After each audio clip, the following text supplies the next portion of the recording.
inaayos na po namin.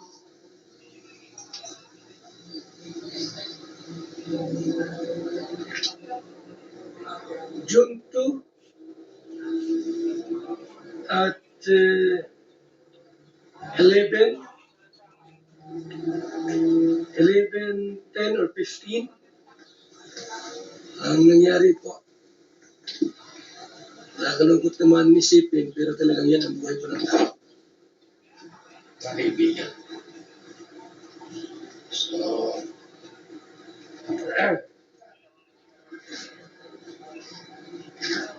lalas mo tayong Indiano Bicolano.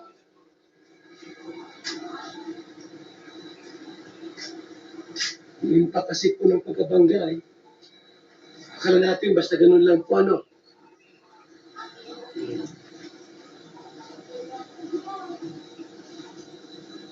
So kung nakikinig po sa atin, nanonood si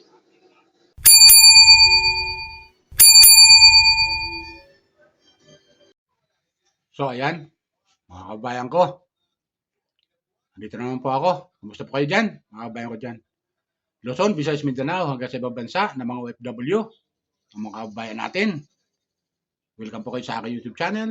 Please subscribe, like, share, and comment. Okay?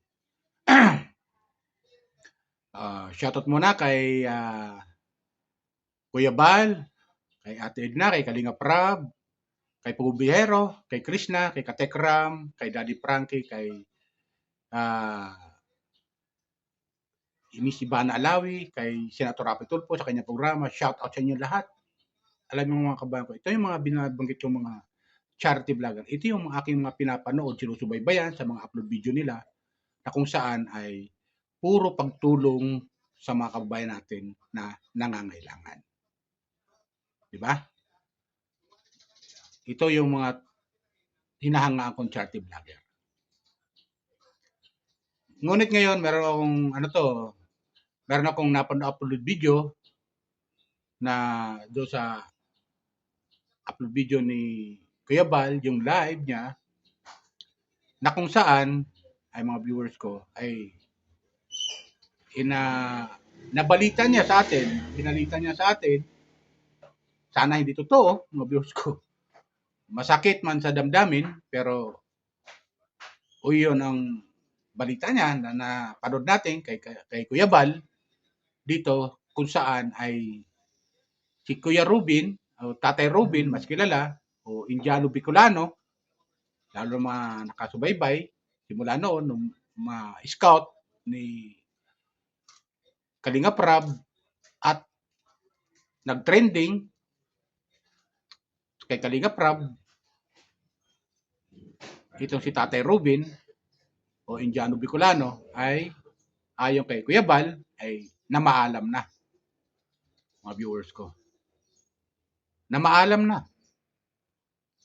So, malungkot na balita kung totoo ito, mga viewers ko. Kasi alam niyo mga viewers ko, kung matatanda natin na si Tatay Robin at ang kanyang asawa ay nagbibiyahe ay doon sa kailang sariling sasakyan ay nagkaroon ng aksidente at napunta nga sila sa ospital, nadalang nga sila sa ospital. At grabe yung pinsala na inabot nila, mga viewers ko. Grabe yung pinsala, maging yung asawa ni Tatay Robin ay ganun din ang ang nangyari. So sa mga salita, nasugatan sila. At ayon kay Kuya Bal, pati yung asawa ay uupirahan. Ngunit si Tatay Robin, mga kabayan ko, ay hindi nakaligtas.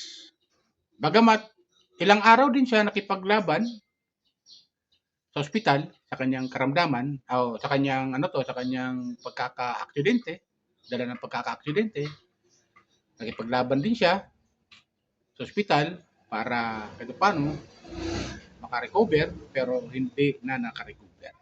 Ayon kay Kuya Bal. Mamaya papakita ko sa inyo, kumuha ko ng video clip doon sa upload video ni Kuya Bal, mga viewers ko. Masakit at nakakalungkot na balita kung totoo ito, mga viewers ko. Dahil alam nyo, si Kuya Rubin ay yung nga na-scout ni Kalinga Prab, i-vlog at nag-trending, mga viewers ko. At dumami ang naging supporter ni Kuya Ruben at marami ang sumuporta dito, ang sabihin. Marami ang nanood sa upload video ni Kalinga Prab na kung saan ay na-scout bilang Indiano na nakapag-asawa ng taga Bicol, ngunit siya yung nag-aasikaso sa kanyang mga anak, mga viewers ko, dahil yung asawa niya ay nasa Maynila nagtatrabaho. So pinapadala lang siya ng asawa niya na si Pia para lang makaraos sa pang-araw-araw. At nakita nga natin doon sa upload video ni Kalinga Prab na ginagawa ni Kuya Ruben o ni Tatay Ruben yung kanyang trabaho bilang ama at ina sa kanyang mga anak. Kasi siya nga naiwan doon sa bahay. Di ba ganun yung mga verse ko? Ngunit, sa kasamang palad, ito, sa balita ni Kuya Bal, ay nagkaroon ng aksidente. Naipatayo, ano mga viewers ko, balikan lang natin bago tayo, napagawa ng bahay to ni Kalinga Prab. Dahil yung bahay nila ay, maliit lang, ibig sabihin, kasya lang sila, at yun, sa ginagawa ni Kalinga Prab, sa tulong ni Kalinga Prab, napagawan to ng bahay. At nga, hindi lang nagkaroon ng bahay, tinulungan pa rin ni Kalinga Prab na magkaroon din ng sariling sasakyan. At nagkaroon nga ng sasakyan, mga viewers ko, ngunit itong sariling sasakyan niya ang kumuha rin sa buhay ni Tatay Ruben. Dahil na-aksidente sila, mga viewers ko. Ito, kumuha ko ng video clip, mga viewers ko. Panoorin natin yung sinasabi ni Kuya Bal. Okay?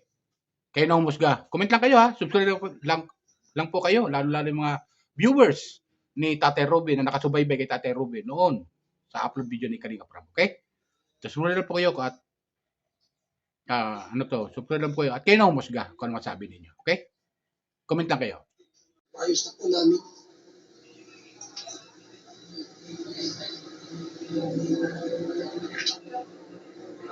June 2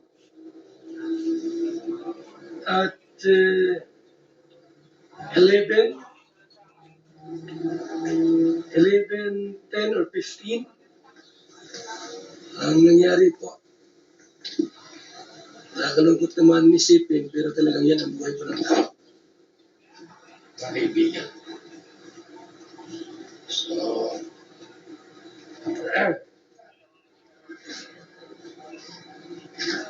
lalas mo tayong Indianong Bicolano.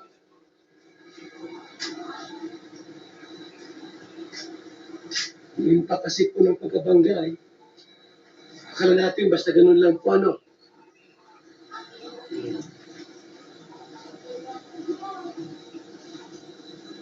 So kung nakikinig po sa atin, nanonood si Nico, ay hindi siyang pumunta agad ng Pilipinas.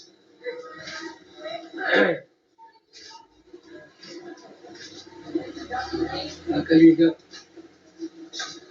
So,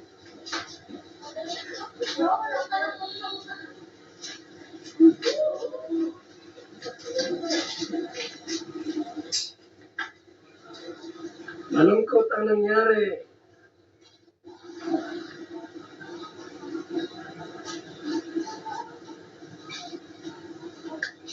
Malungkot ang nangyari po, mga kaibigan.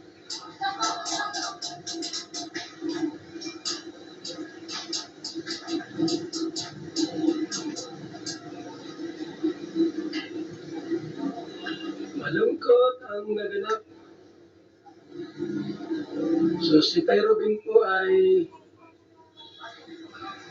kahit anong gawin, ginawa na po lahat, pero wala na po talagang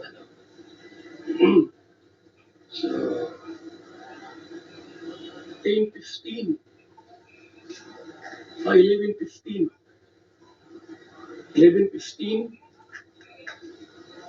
ay wala na po. Wala na.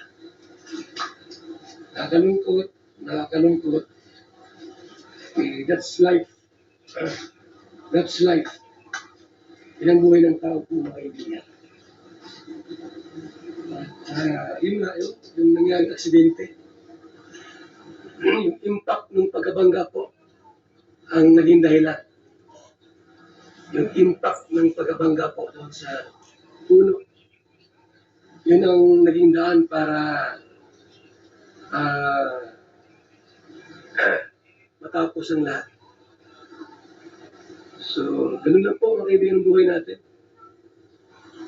So, si Nico ay ano pang mga requirements para makapunta ng Pilipinas?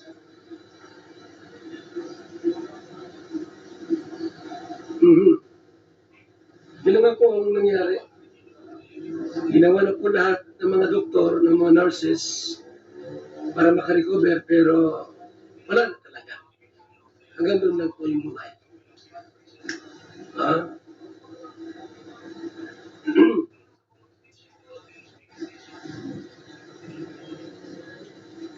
sa first life ko, sinabi ko sa inyo na agaw buhay ko sa Ruben. Kumatos. Pero ngayon, talagang tuluyan na po na maalam sa Ruben.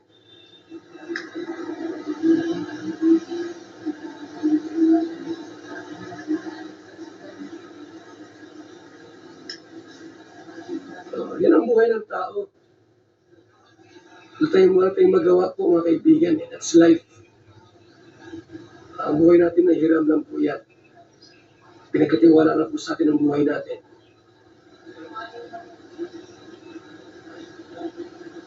Lumabas na ako kasi nag-iyakan na sila. Nag-iyakan na po ang mga nasa loob. So ngayon, inanas ko naman sa inyo na officially po sa Terobin po ay talagang ano na. Nagpaalam na po sa akin. Ang nangyari po ay bunga ng pagka-aksidente nga po sa impact ng aksidente, pagkabangga. So si Nico po ay nakikinig. Pwede ka, maganda kung pumunta ka agad sa Pilipinas para makatulong din sa dapat ayusin. Dahil si Pia po ay operahan bukas sa tuhod. I-stainlessin po yun. Lagyan ng stainless. O internal hemorrhage, tama. Kasi alam niyo ba, nung pagkabangga ng auto ng kotse sa puno, si Kay Rubin po ay inatake ng parang epileptic. So, wala siya noon, unconscious. Wala siyang lakas para kontrahin yung pagkabangga. Ibig sabihin, parang natanggulay, pwede na untog yung ulo niya sa manubila, kung saan man dyan. So, tama. Internal hemorrhage. Ito yan. Internal hemorrhage po yan. Kaya po kahapon, ibang kilos niya. Hindi mapakali, tapos galaw ng galaw. Yun na pala yun. Gusto maglakad, anong gustong gawin. Sino pala yung mga kaibigan ang nangyari sa kanya. So ayun, di ba? Napakinggan natin sila sabi ni Kuya Bal. Alas pitsa 2. Anong pitsa tayo ngayon? At 3. Tama ba? June 2. Sabihin. Alas 11. Pasado. Ay tuluyan ang namaalam si Kuya Ruben. Hindi nakarecover. Kahit anong gawin daw ng doktor at nurse, ngunit hindi na nila naisalba ang buhay ni Kuya Ruben. Malungkot na balita. Di ba? Babalik tanaw lang tayo mga viewers ko. Alam niyo si Kuya Ruben, nung matulungan siya ni Kalinga Prab, siya naman itong nagkaroon ng channel. Tinulungan siya ni Kalinga Prab nagkaroon ng channel at yung pamagat ng kanyang channel ay Indiano Bicolano, mga viewers ko. Nung siya ay magtayo ng sariling channel niya, magkaroon siya ng sariling channel, nag-i-scout na rin siya, tumutulong na rin siya sa iba. Gumagawa na rin siya ng pagcha-charity, pagtulong na rin. At isa nga sa kanyang na-scout ay si Dara, natulungan niya, mga viewers ko. Ngayon, itong si Dara, dahil siyempre maliit pa yung kanyang channel ni Kuya Robin, ini-repair itong si Dara kay Kalinga Prab. At ganun din, natulungan ni Kalinga Prab itong si Dara at napagawa ng bahay. At hanggang ngayon ay scholar ni Kalinga Prab. So ganun yung kani Kuya Robin. Ganon yung kani Kuya Robin. Talagang sadya talaga siyang matulungi. Kaya nung matulungan siya ni Kalinga Prab at mapagawa ng bahay, si Kuya Robin, at yun nga, napagawan din siya ng channel ni Kalinga Prab, tinulungan at ginawang kasama sa pagmimisyon ni Kalinga Prab, Kuya Robin. Tapos, bukod sa pagmimisyon niya, pakasama sa pagmimisyon ni Kalinga Prab, naging staff niya to ni Kalinga Prab Tapos, nagkaukan din siya, nagcha-charity rin siya, tumutulong din siya sa mga kababayan natin diyan sa Bicol na mailan-ilan natutulungan niya na ina-upload niya sa kanyang video, sa kanyang YouTube channel na Indiano Bicolano, napapanood natin na tumutulong si Tate Robin. At tuloy-tuloy pa rin kahit na tulungan na ni Kalinga Prab si Dara na kanyang na-scout, tinutulungan pa rin niya si Tate Robin. Nagbibigay hatid pa rin siya ng tulong pagmamahal kay Dara. Kaya kung mas may maapektuhan dito mga viewers, isa sa mga apektuhan dito ay si Dara. Isa sa malulungkot. Dahil kay Kuya Robin, hindi makikilala ni Kalinga Prab ito si Dara.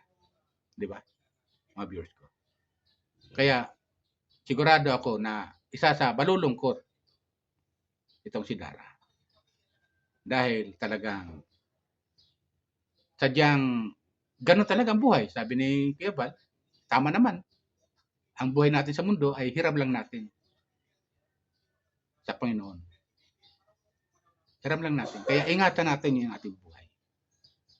Ganun lang talaga. Pero yung aksidente naman kasi, hindi naman nagsasabi yung aksidente. Di ba? Hindi magsasabi ang aksidente. Talagang nangyayari sa buhay ng tao.